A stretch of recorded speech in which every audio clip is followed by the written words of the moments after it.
Bumaba na ba laro ni KD? Real talk tayo. 37 na yan. Sa loob ng 3 years, pangatlong team na niya yung Houston. Tapos sabi ng NBA, hindi pa rin daw contender team niya kahit nandun na siya. Pero 26 points per game pa rin. 52% sa field.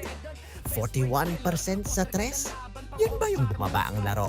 O sadyang nagsawa na yung iba kay KD, kaya akala ng iba palaos na? Check mo stats niya sa Houston nung nakaraang season. 26 points, 5 rebounds, 5 assists. 52% sa field, 41% sa tres. 37 years old yan ha, ika-13th time na niya yan na 26 plus average. Hindi pa rin normal. Noong March 24, umiskor siya versus sa Bulls ng 40 points. 15 out of 23 parang naglalaro lang sa kanto. Tapos nung March 1, tumikada ng 32 points, 8 assists versus Miami. And nung April, 31 points naman. Muntik pa mag-triple-double versus Warriors. Hanggang na ngayon, pag si KD nakakuha ng bola sa mid-range, bakit pa rin yan? Nahihirapan pa rin yung bumabantay sa kanya. 6'11", tapos guard skills, mamumroblema pa rin yung babantay sa kanya. Kaya hindi buamaba ang laro. Mas naging lethal pa nga eh. Eto yung masakit. Kung malakas pa rin si KD, bakit di pa rin contender Rockets?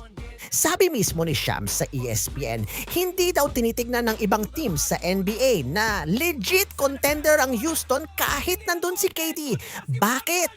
Kasi iba na NBA ngayon. Dati pag may KD ka, auto super team ka na. Ngayon hindi na ganon. Sa Houston, hindi siya kinuha para buhatin lahat mag-isa. Kinuha siya para maging pang last shot, veteran presence, yung papatay pagdikitan na. Sabi nga ng report, kailangan mag-step up nung mga bata. Si Sengun, si Amen Thompson, si Jabari Smith. Pag hindi pumutok mga yon, wala rin. Dati, si KD yung buong sistema. Ngayon, kailangan niya ng sistema na gagana para sa kanya. Pag maganda laro ng mga bata, mukhang pang contender team sila. Pag wala, si KD lang gumagawa, first round lang aabutin. Eto pinaka-real talk. Si KD ngayon, hindi na siya yung bubuhat ng buong team.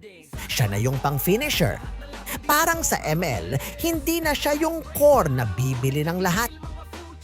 Siya na yung pang late game, pang clutch.